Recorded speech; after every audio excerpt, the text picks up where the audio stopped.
Hey brother, before we start, I want to give you something to think about. You're not crazy for thinking what you think, but you may be wrong, and that's okay. See, there's a battle happening every single day, and it doesn't make headlines. It's not trending on social media, and no one's giving out any medals if you win it. But if you lose it, it will cost you more than you realize. It can cost you opportunities you'll never get back. It can cost you relationships that matter more than money. And it can cost you your confidence, your courage, and your clarity. Eventually, it can cost you your sense of who you are. I'm talking about the battle in your head, that constant stream of thoughts, the inner commentary running on repeat, that voice that sometimes cheers you on, but other times it tears you down. It can whisper soft enough to almost ignore, or it can roar so loud you can't sleep at night. It can make your pulse race, your stomach twist, your mood collapse, all before anything has ever changed in the real world. And here's the line I want you to carry with you today. Don't believe everything you think. It sounds simple, but if you can grab hold of this, not just as a slogan, but as a way of life, it'll change how you see yourself, how you see others, and how you face the battles in front of you. Because, brother, some of the most destructive lies you'll ever hear won't come from someone else's mouth. They'll come from inside your own head. This isn't just about how you feel today. It's about the man you're becoming. This is about the kind of husband or father your family will know. It's about the kind of leader people will want to follow. It's about the kind of brother other men can lean on. And it's about the man you'll face in the mirror at the end of your life. Because if you lose this battle, you don't just lose today, you lose the future you could have had. That's why this matters. Your brain is a storyteller, and it works fast. It fills in the blanks. It makes guesses about the future. It digs up old memories and drops them in front of you as if they're happening again right now. Sometimes that's helpful. That's why we don't need to relearn how to tie our shoes every morning. It's why we can drive a car the same route to work without pulling out a map. But sometimes your brain becomes a con man. Smooth voice, confident tone, completely convincing, and completely wrong.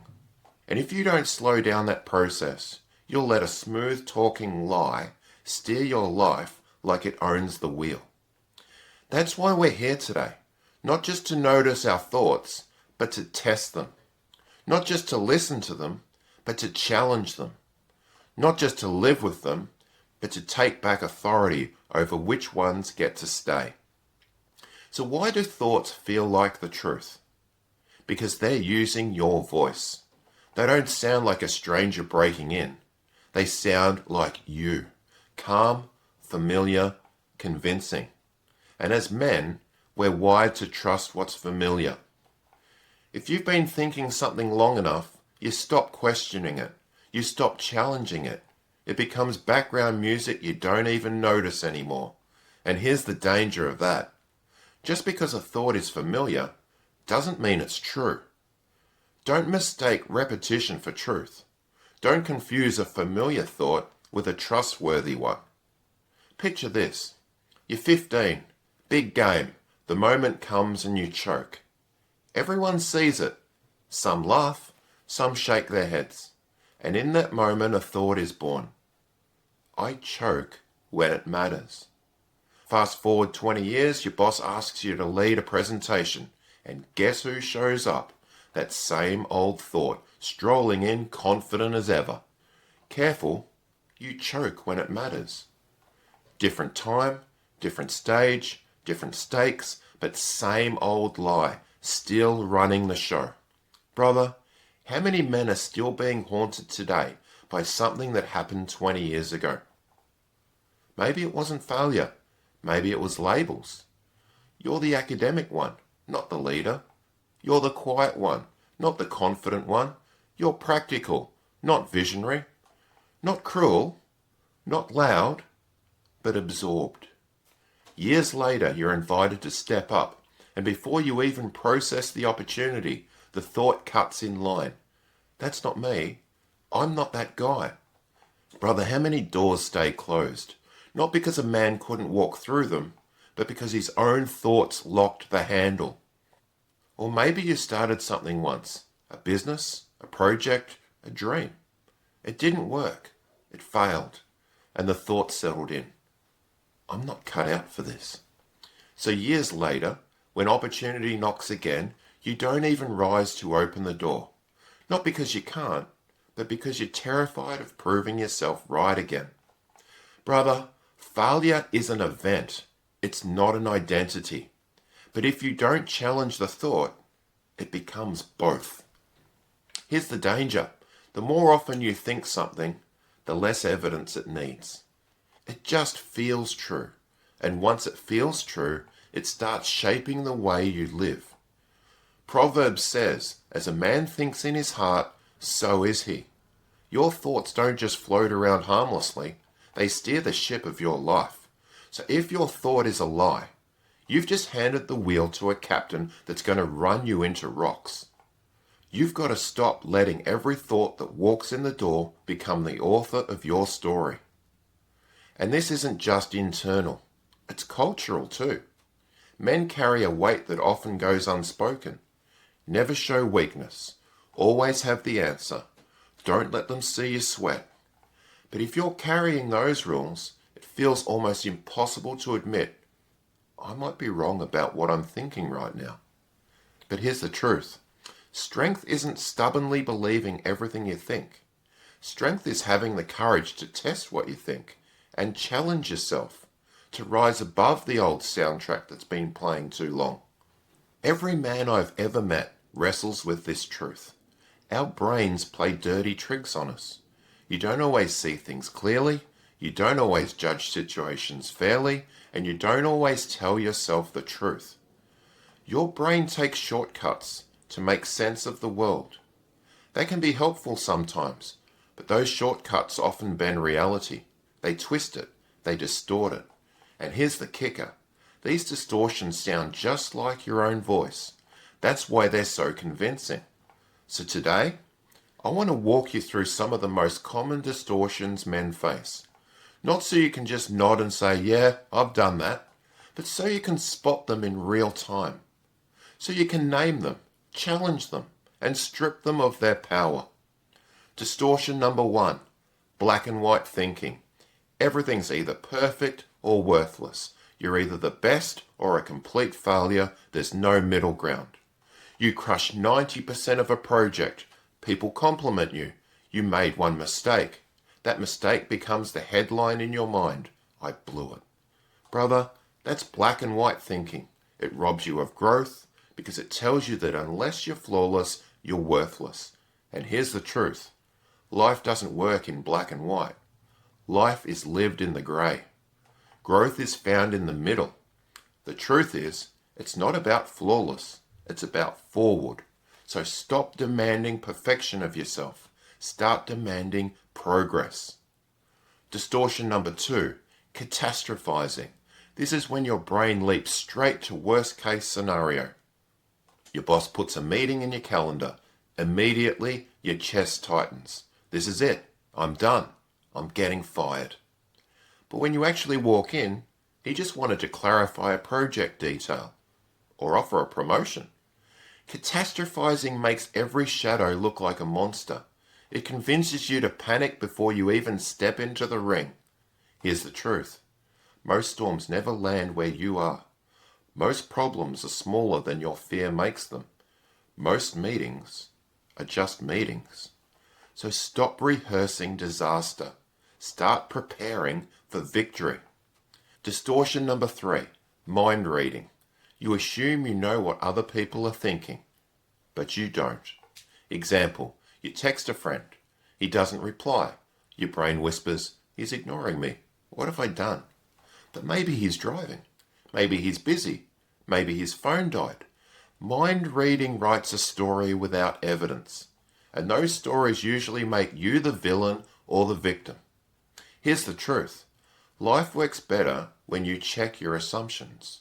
You save relationships when you ask instead of assume. Brother, don't write a false script in someone else's silence. Get the facts. Distortion number 4, overgeneralizing. This is where one failure becomes your entire identity. Your business folds, and the thought hits, I'll never succeed at anything. But that's like judging a whole book by one rough chapter. Every man has chapters he wishes he could rewrite. Here's the truth. Failure is a teacher, not a title. Life works when you treat setbacks as lessons, not labels. Wear your scars as training, not chains. Distortion number 5, fortune telling. You predict the future like it's already set in stone. Before a presentation, you're thinking, this is going to be a disaster. And sure enough, you stumble. Not because it was doomed, but because you believed it was. Fortune telling makes you live out failure before it ever arrives. It kills your confidence before you even step up. Here's the truth. None of us can see the future. Life works better when you walk in prepared, not paranoid. So stop predicting defeat. Step in expecting to win. Distortion number 6, labeling. You stamp your whole identity with one mistake. You fail at something, and the thought mutates into, I'm a failure. But that's like saying one sour note ruins a whole song. It doesn't. It's just one part of the score. Here's the truth. Life works when you separate what you did from who you are. What you did was an event. Who you are is a man who can get back up, a man who can learn, a man who can fight again. And brother, there are a couple more distortions I want you to see because they catch a lot of men off guard. Distortion number 7, emotional reasoning, believing that because you feel something, it must be true. You wake up anxious and you think, something must be wrong. But feelings are not facts. They're signals, sometimes true, sometimes false. Here's the truth. Your emotions are real, but they're not always reliable. Brother, don't let today's feelings dictate tomorrow's reality. And distortion number 8, discounting the positive. This is where you downplay or dismiss your wins. Your team praises your leadership. You shrug it off. They're just being polite. You hit a personal goal. You downplay it. Yeah, but it wasn't that hard. Here's the truth. Ignoring your wins is like starving your soul. You can't grow if you don't feed yourself on progress. Celebrate the ground you've gained. Fuel your fire with the truth of what you've already overcome. Now, why do these distortions feel so powerful? Because deep down, your brain thinks it's protecting you. If I assume rejection, I won't be disappointed. If I call myself a failure, I won't risk failing again. If I imagine the worst, I'll be ready. But brother, let's be clear. These aren't protections. They're prisons. They don't guard your life. They shrink it. They don't prepare you. They paralyze you. The longer you let them run unchecked, the more natural they feel, not because they're true, but because they're familiar. That's why you can't let every thought ride shotgun in your head. You've got to slow them down, hold them up to the light and ask, is this really true? Or is this just a distortion I've believed for too long? When you believe every thought, here's what happens. You make fear-based decisions. You say no to opportunities, not because they're wrong for you, but because you've already decided you can't handle them. You shrink your world. You avoid people, places, and risks that could stretch you, and slowly your life gets smaller. You sabotage relationships. You misinterpret neutral or even positive behavior as rejection. So you pull back. You push people away before they can even prove you wrong. You erode your confidence. You live as if the worst parts of your self-perception are facts. Sometimes it's not theory that changes us though. It's story. Because stories sneak past our defenses. They pull truth down from the clouds and plant it right in our chest. So I want to share with you some stories. Some from history, some from ordinary men, some from parables. But all of them prove one thing. Thoughts are powerful, and if you don't learn to challenge them, they'll write a story for your life you never wanted. I knew a man once who drafted a long emotional email to a client. Why? Because the client hadn't replied for weeks, and in his head, the story was clear. They're angry. They're disappointed. They're done with me. He wrote paragraphs defending himself, explaining, apologizing, panicking. But just before hitting send, he paused. He picked up the phone instead. Turns out the client was simply away, completely happy with his work, eager to give him more. That 2-minute call saved him from blowing up a relationship, all because of a thought that felt true, but wasn't. Sometimes the difference between wrecking your future or building it stronger is the 2 minutes it takes to test a thought. Back in the 1970s, Sylvester Stallone was broke. He couldn't pay rent. He couldn't even buy food. He sold his dog, his best mate, just to survive. One night he watched Muhammad Ali fight. Out of that fire he wrote Rocky in just a few days.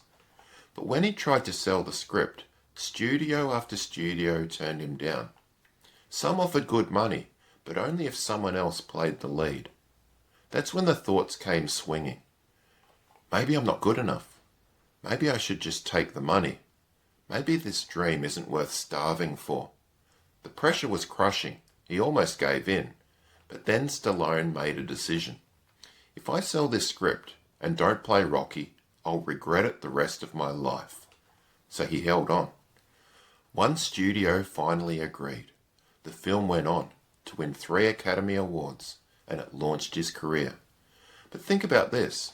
If he had believed those thoughts, we would never have known the name Rocky. His story, the one that inspired millions, would have been buried under doubt. Brother, what dream is in you that's about to be buried because of one untested thought? Don't sell your script. Don't hand over your story. Stand your ground. There was once an eagle, but he didn't know he was an eagle. As a chick, he fell from the nest and was raised in a farmyard among chickens. He scratched at the dirt for scraps. He flapped his wings just enough to hop from fence post to fence post. And when he looked into the water trough, he saw the reflection of a bird who belonged on the ground. Year after year he thought, this is who I am. This is all I'll ever be. But one day, a wild eagle soared overhead, wings stretched wide, riding the wind with ease. The chickens scattered in fear, but something deep inside him stirred. Something whispered, you were made for that. Then another thought rose up just as quickly. No, not me. I'm just a chicken. I'll never fly like that. So he stayed. Year after year, wings strong enough to soar, but never tested. Eyes sharp enough to see for miles, but always fixed on the dirt. And brother, that eagle died in the farmyard. Not because he couldn't fly, but because he believed the wrong thought about himself. And that's the danger for us as men. We live caged by lies in our own head. We mistake the chicken yard for our destiny, when the truth is, we were made for the skies. So stop clipping your own wings. Stop staring at the dirt. Lift your head. Spread your wings. You were built for more. In the early 1900s, no one believed flight was possible. Experts mocked it. Newspapers ridiculed it. Most men didn't even try. But Orville and Wilbur Wright believed differently. Not because evidence said so, but because they refused to bow to the thought it can't be done. Every failed attempt, another headline mocking them. Every crash, another reason to quit. But they challenged the thought.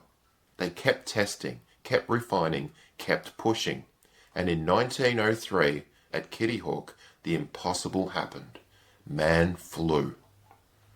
So what lie are you bowing to that's holding you on the ground? Because maybe your breakthrough is just one more try away. There's an old story about a man who owned two dogs, one black, one white. Every weekend he set them against each other, and somehow he always knew which one would win. When asked how, he said simply, "The one I feed the most." Brother, your thoughts are those dogs. Fear and faith, truth and lies, strength and weakness. The one you feed most is the one that wins. So if all you feed on is doubt, fear, comparison, negativity, don't be surprised when those dogs run your life. But if you feed on truth, courage, faith, hope, those are the thoughts that will rise. So ask yourself, which dog have you been feeding? These stories are more than entertainment. They're mirrors. The eagle stayed grounded. The client nearly lost a good man's business. Stallone nearly sold his dream. The Wright brothers nearly quit before they changed the world. And in every case, the turning point wasn't money, or skill, or luck. It was one thought. That's how powerful your thoughts are. They don't just shape your feelings, they shape your future. So don't hand them power without testing them. Don't surrender your wings, your chance, your dream, or your legacy to a thought that doesn't deserve your trust. Now, we've named the lies, we've seen the distortions, we've walked through the cost, we've heard the stories. It's time to fight back, because it's one thing to understand this battle, another to actually step into the ring. Thoughts don't just show up politely. They don't knock on the door and wait to be invited in.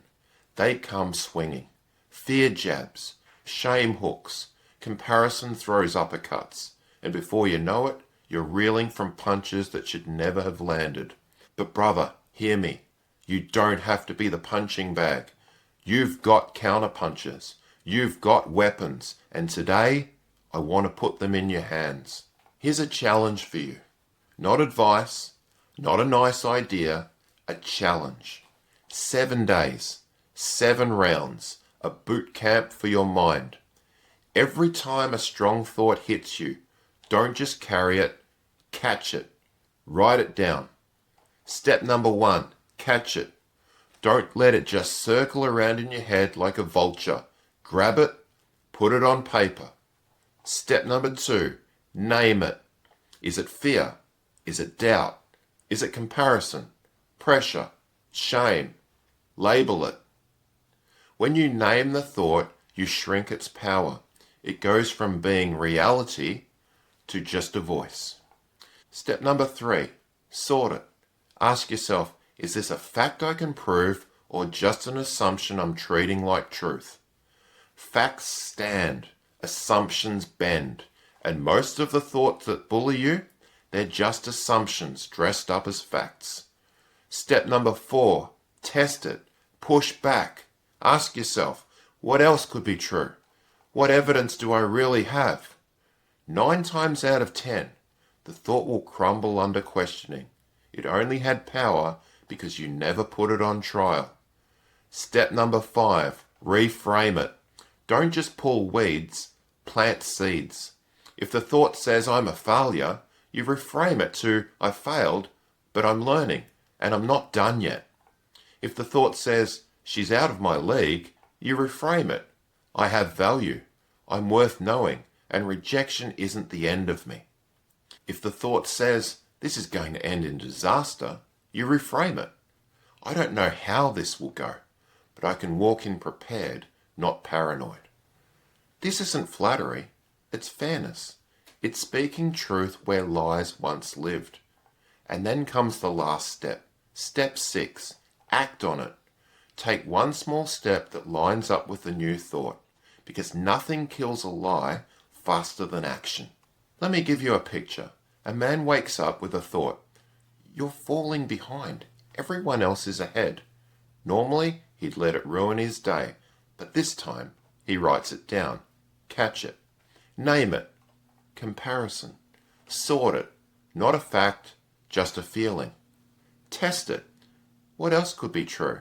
Well, maybe he's not behind. Maybe he's just in a different lane. Maybe he's exactly where he needs to be for what's next. Reframe it. I'm not behind. I'm on my own track. I'm building at my own pace. Then he acts. Instead of scrolling social media, he works on his own project for an hour. That's what it looks like to fight back. Not just with words, but with choices.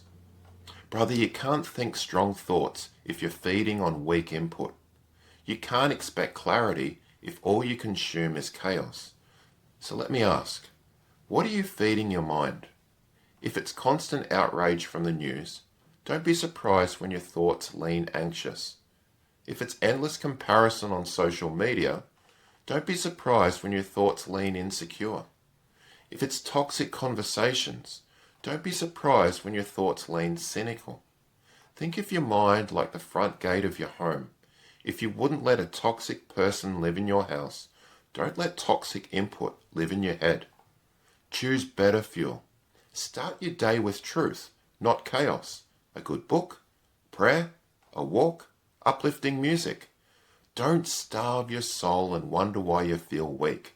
Feed yourself strong. Most men are harsher on themselves than they'd ever be with a friend. If your brother failed, you'd say, get back up, you've got this. But when you fail, you tell yourself, you're useless. You always blow it. That's not strength. That's sabotage.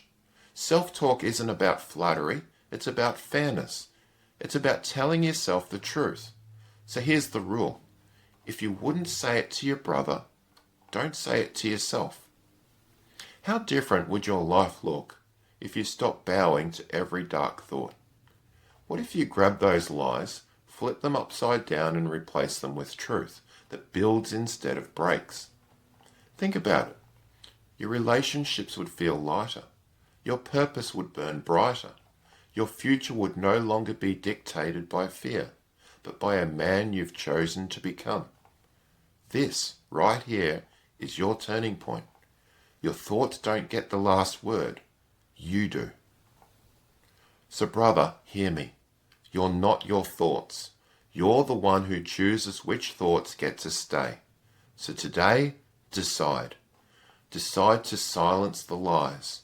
Decide to stand tall. Decide to write a new story.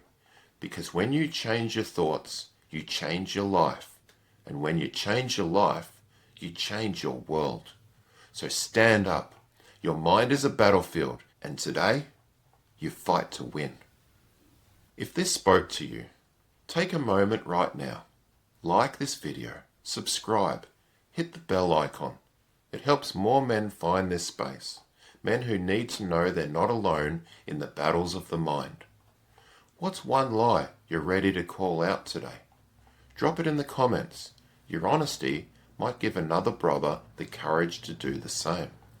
If today was about not believing every lie, then next time we're going to talk about kindness. Because once you've learned not to believe every thought, you need something else to believe instead. And that's where kindness comes in. Not the kind you show others first, but the kind you show yourself. I'll see you there, brother. I'm Paul. This is Paul on Purpose.